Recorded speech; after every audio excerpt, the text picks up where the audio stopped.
Un jour précis, Yang Zizhu se rendit à l'ouest à Shuzhou et coïncida avec Lao Zi, qui se dirigeait également à l'ouest vers l'état de Qin. Ils se rencontrèrent en dehors de la ville. Yang Zizhu, se considérant comme instruit, afficha une attitude arrogante. Cependant, Lao Zi regretta profondément le comportement de Yang Zizhu et le critiqua en face. « Je pensais autrefois que tu avais le potentiel pour accomplir de grandes choses, mais il semble maintenant que tu es incorrigible. » En entendant les paroles de Lao Zi, Yang Zizhu se sentit mal à l'aise et regretta son comportement précédent. Après être retourné à son auberge, il réalisa qu'il aurait dû agir de manière plus naturelle et au moins montrer du respect envers son aîné. Il apporta alors de manière proactive des outils de toilette pour Lao Zi, retira ses chaussures et les plaça à l'extérieur de la porte, puis s'agenouilla humblement devant Lao Zi, en disant « Tout à l'heure, je voulais solliciter des conseils de votre part, mais vous étiez en mouvement et ne pouviez pas parler.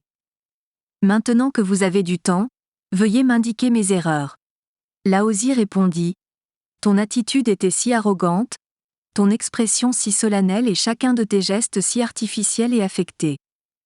Tes yeux ne reflétaient rien. Qui voudrait être près de toi ? Tu devrais comprendre que même la chose la plus pure peut sembler entachée, et les individus les plus vertueux estiment être loin de la perfection. Reconnaître ses propres lacunes révèle où l'on excelle véritablement.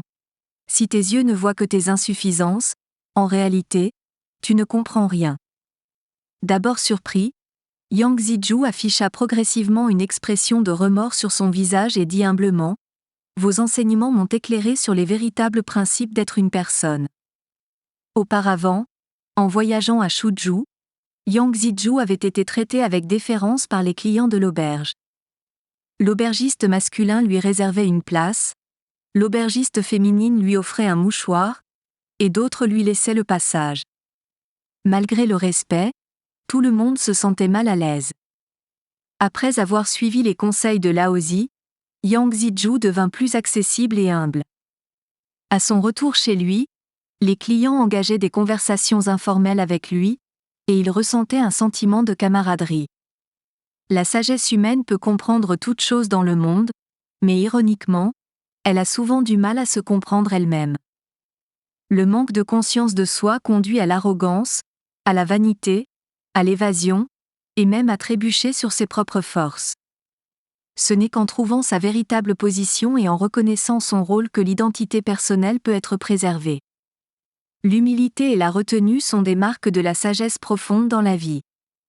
Ceux qui possèdent une telle sagesse, malgré leur réalisation, acceptent volontiers une position inférieure et restent modestes. Maintenir l'humilité est une vertu rare.